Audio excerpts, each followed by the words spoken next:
just to give a little bit of an introduction, when Monica said earlier that she's not an academic or a lawyer or anything, and neither am I. So when I first started working around the CRPD, I've worked in disability action for about 15 years. So my kind of way of remembering Article 33 is the three-legged stool. So that's my way of looking at it. So in terms of the state and its role and its coordinating role, the independent mechanism, and the inclusion, the third part, of disabled people in civil society. So that's been my way of looking at it. Meredith probably would have been much better at chairing this section because she's written her dissertation on it. So, but that's my way of thinking of it. It's great to have people here from different independent mechanisms today. Paul Noonan and Colin Cockey from Northern Ireland did ask me, was I going to say anything bad about them? And I said I would see. It depends, but I'll not be too bad. I think the key thing about the mechanisms is, well, from our point of view and our experience, for those who aren't aware, the UK we've just done our presentation in Geneva on the list of issues. So Rianne and Tony are going to talk about that a little bit later. But we were part of the delegation from across the UK that went out to engage with the committee for the UK list of issues.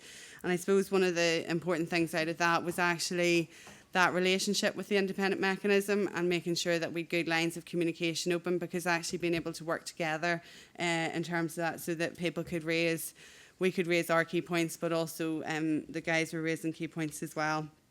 And it was good to work quite closely with them. I think the other thing that's been quite key for us, particularly in Northern Ireland, is, and I'm not going to go into the structure of our independent mechanism because I know the guys are going to do that later on slightly more, is that they need to be funded. They cannot do the work that they need to do, and all the international literature that's out there to date says that as well. You need to make sure that whatever happens here, that your independent mechanism, whatever form it takes, is well funded to do the work that it needs to do. And I think I've seen actually that our first draft of our alternative report in Northern Ireland is mentioned in one of the reports, and we'd said a little bit about the independent mechanism in Northern Ireland. Looking back on it, I think we were quite tame, maybe. Don't know. But there was stuff within it. But one of the things that we did say was about making sure that people were resourced to actually do the work. And finally, before I hand over the panel, the other thing I would say really clearly is the word is participation. It is not about just consultation, and I think that's really, really important in terms of how we are involved as disabled people organisations in terms of that participatory approach.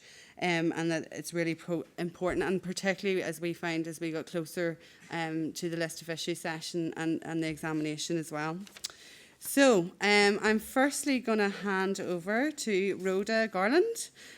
So Rhoda's joined us from Malta today, so welcome. Thanks. Second time in Dublin, I think. Yeah, so Rhoda's actually born in the UK and spent quite a while as an accountant. Will not hold that against you, in a blue chip company before getting involved in an NGO in Malta, and has been very active in the Maltese area in lots of different roles. So I'm going to hand over to you to tell us a bit about the Maltese experience. This is the way that we're going to skip through this presentation. I'm going to look at the legislation that's in place and how we got to the point of where we are with the UNCRPD. I'm then going to have a look at the role that we have as the Commission for the Rights of Persons with Disability and the way that we work, because we have quite a few different areas that we take part in, and I'm also going to talk about the experiences that we've had with politicians and with civil society and with Maltese culture, things like that. And I will just summarise at the end with where we've got to at the moment. When I arrived, I found out that the Maltese model and also the New Zealand model have been used here as good models, and you have no idea how good it makes me feel to hear that. My commissioner, the guy that I work with in the commission, is called Oliver, and when I go home and tell him that he is going to be over the moon, I don't think I will tell our parliamentary secretary, because I think it's best to keep her on her toes. But I am very pleased that you think that our model is working well. We certainly see it as a work in progress, and we're by no means happy with the way that it's working in total, but I'm glad that you think that we're making progress.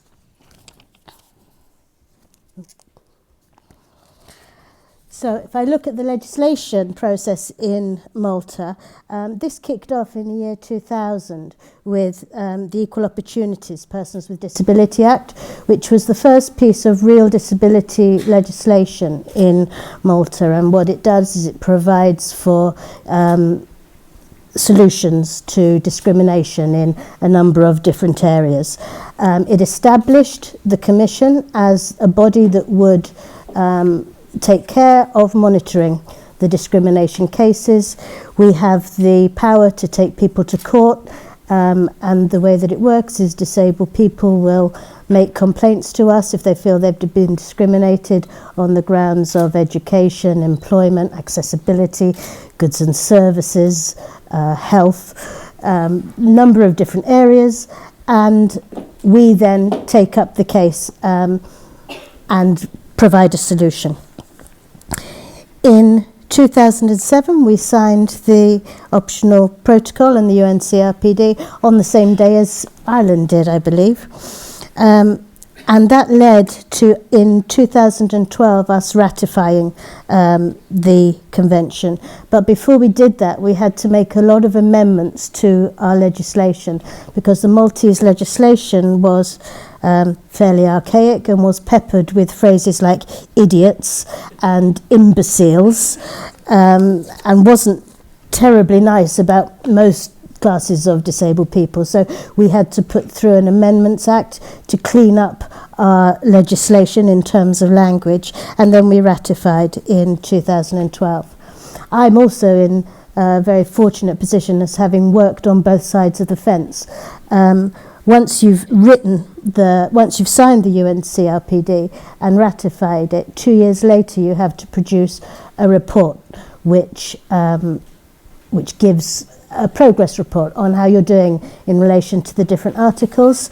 And as there was nobody available at the time, I was chosen to research and write that report for Malta in 2014. So I've worked in the focal point office, which is the government side of the scenario, where we looked at different people in society, we looked at different government entities, and we wrote the report based on what we found. At that point, we also set up a committee for establishing a national disability policy, because we didn't have one. That was in 2014, and we set up a committee that was made up of mostly disabled people, but also parents.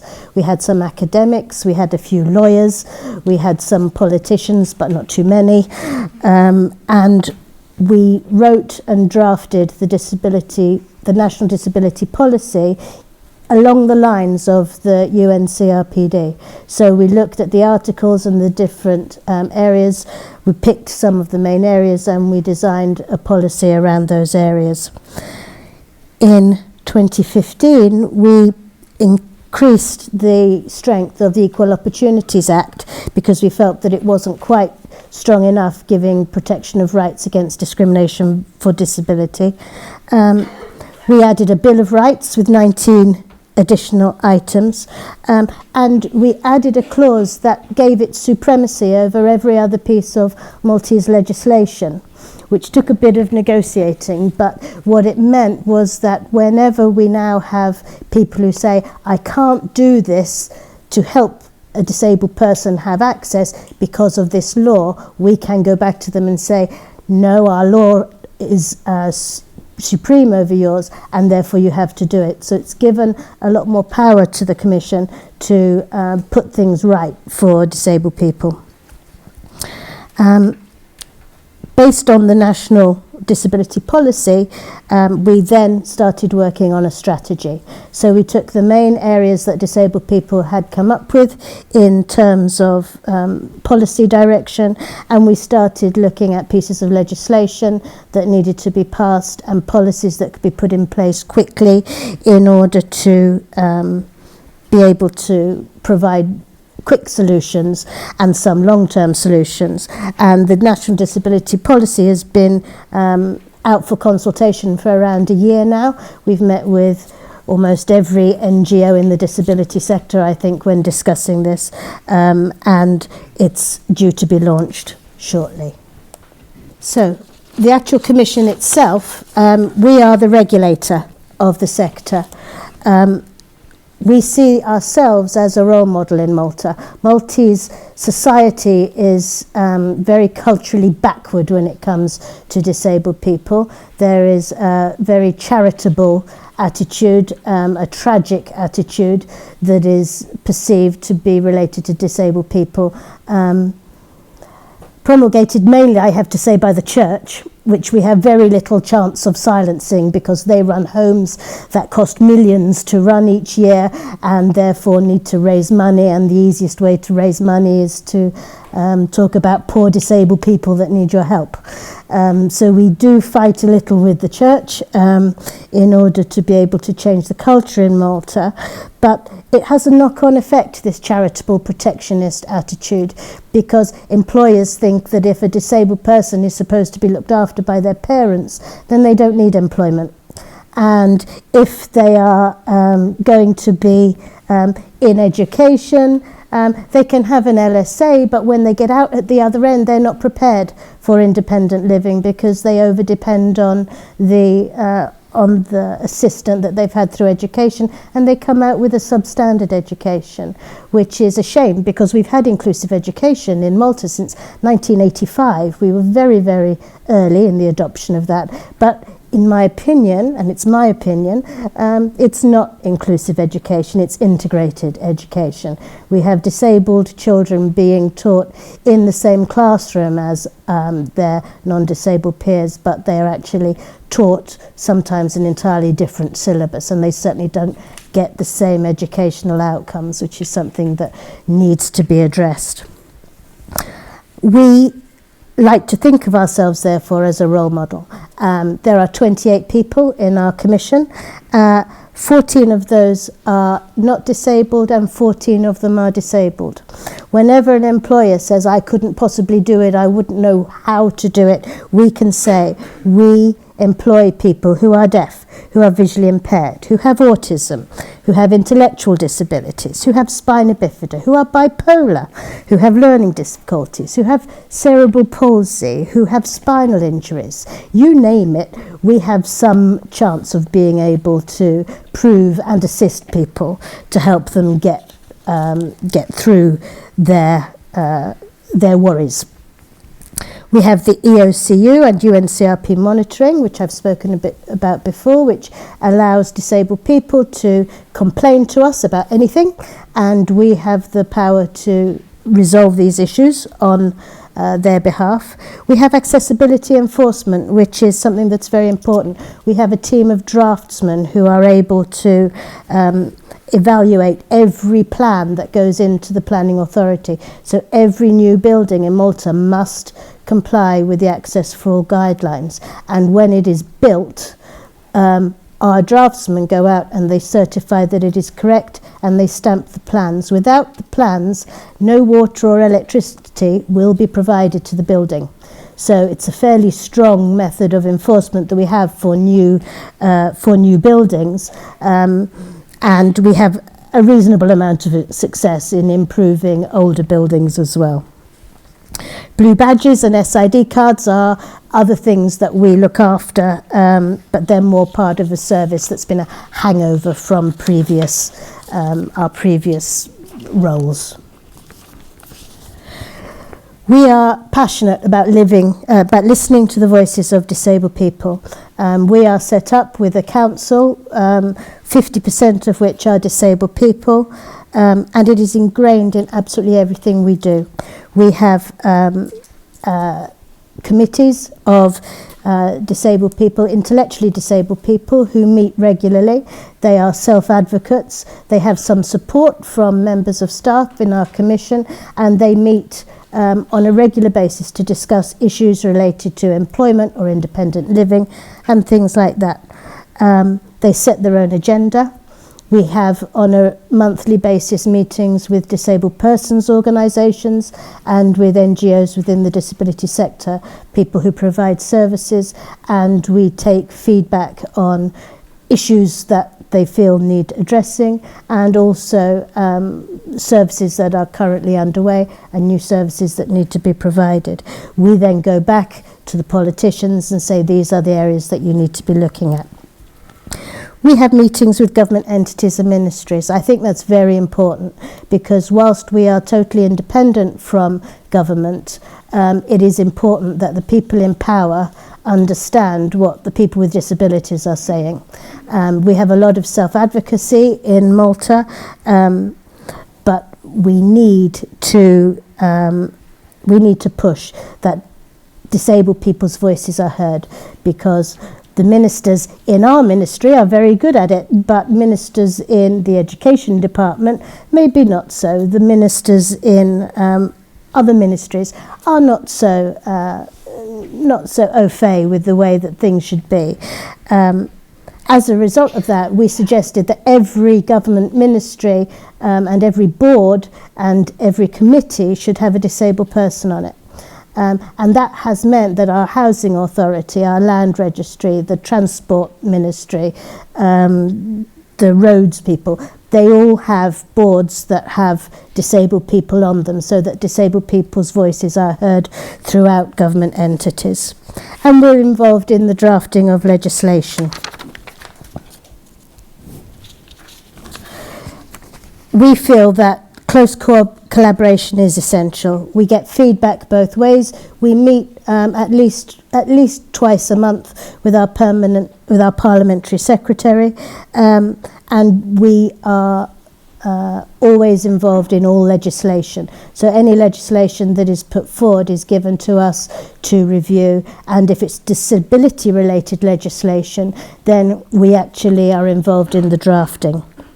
It's important that the basic principles are understood, and that the voice of disabled people is pushed and pushed and pushed in governments. And actually throughout the EU, to be fair, we had a high-level disability group where we went and we were told that we would be able to send a representative, and what happened was we arrived and the room wasn't accessible, and we were the only people who sent a disabled person. Everybody else in the EU high-level disability group was not disabled. So it's an area that needs sorting. We use the media a lot. Malta's a very small island, so we're very lucky. We actually have the ability to build awareness very effectively. Not much happens in Malta. You get politicians making mistakes all over the place, but once that's gone, if they can get a disabled person who will give an interview and appear even vaguely stroppy about something, they love it. So we have a lot of success with the media, and they are very good for us. With respect to disability rights and human rights, we've had an issue with that. There's a saying, you can have your cake and eat it.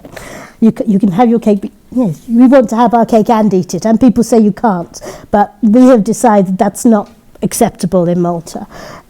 We have our own secretariat, and we think that that's very important because it really highlights disability issues. But we also want for disability rights to be mainstreamed. We want them to be classed as human rights. And as a result, we have managed, we're about to pass an equality bill that actually contains a piece of a set of articles that relate to disability rights within the Equality Bill. So as well as having all of our own legislation, we also have legislation in other ministries' bills. So this is where we finally got to. The adoption of the role of independent mechanism has seen a much closer collaboration between us and the government, and that is essential if we want to get things done. All new policy and legislation is reviewed by our council, by disabled people's organisations and NGOs, and we give feedback which is essential. Awareness in government ministries has improved a lot, and legislation has been passed. This is some of the legislation that has been passed, which is in line with the UN CRPD in the last 2 years. So we've made improvements to the Equal Opportunities Act. We've brought in the Maltese Sign Language Recognition Act. We have an autism bill. We have an equality bill. We have the establishment of a human rights body, which hasn't existed in Malta. And we have the passing of UN CRPD international legislation. I think we're going to be the first country to do that, but what that does is it gives added clout to the UN CRPD because it puts it on exactly the same footing as Maltese legislation. And the most recent piece of legislation that we have is a supported decision-making bill. So as a mechanism, we have felt that the way to improve and bring things in line with the UN CRPD is to make sure that at all stages the disabled person's voice is heard, that their concerns are raised, and that the government is aware of it. So we have very close ties with disabled people and very close ties with the Parliamentary Secretariat. And that is how we have established where we are at the moment. Thank you.